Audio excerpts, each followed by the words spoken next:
You know the history of the Pashtun people, because they're roughly half the population of Afghanistan is Pashtun. Double that, the number of Pashtuns live in Pakistan. And along the Afghan border, both sides are Pashtun tribes. So if you know the history, anyone who knew the history knew this would happen. So people like me who know the history, and I did a travel book also of our side of the Pashtun areas, Pashtun tribes. We knew this would happen.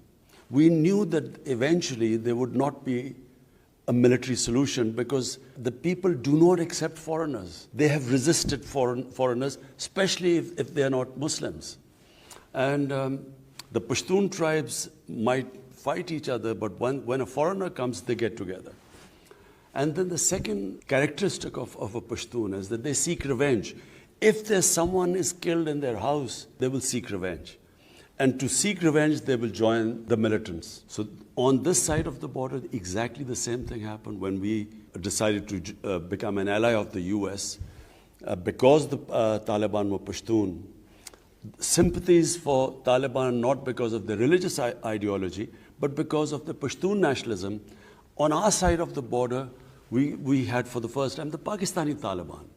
And they called us collaborators and started attacking us, which is the TTP, the Pakistani Taliban.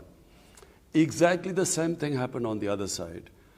The more collateral damage, the more drone attacks or aerial bombing, the more night raids where people were humiliated or killed, the more the militant ranks swelled. So the Taliban movement grew over a period of time. And so by 2008, I went to the US.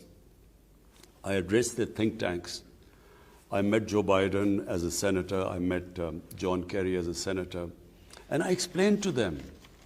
But then I realized that they were clueless. The American public had no idea what was going on in Afghanistan. Hence, they are completely taken by surprise. They thought they had built a democratic government, that they had liberated their women. You know, people in the US thought like that, and there were so few American casualties. So Afghanistan was, something which was not in their minds. So when this suddenly happened, they had been all taken by surprise. And therefore, you see this in Senate, the sort of questions being asked. They had no idea that this was happening. But believe me, in Pakistan, people who knew Afghanistan's history, Army chief in 2010, General Kiani, went to meet President Obama. He explained to them that there will not be a military solution, that the moment you lead, the Afghan army will collapse. He told them that, look, you will leave a mess there, and we in Pakistan will suffer the consequences. But they had no idea. You see, it was this awful, arrogant, imperialistic attitude of the Americans under George Bush, when he said, either you're with us or against us. You know, after 9/11, this amazingly ridiculous statement, if you do not support our policies, you're against us. So therefore, if I did not agree with this military solution in Afghanistan, then I was pro-Taliban. I'm anti-military solutions. I do not believe that the way to solve world's problems are using military means. I was against the Iraq war.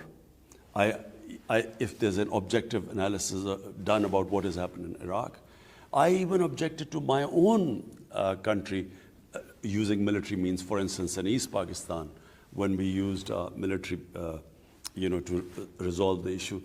I do not believe in military solutions. But in this case, I knew the subject much better than anyone in the US understood. So therefore, it was this amazing thing that, if you criticize the US policies, you were anti-American and you were pro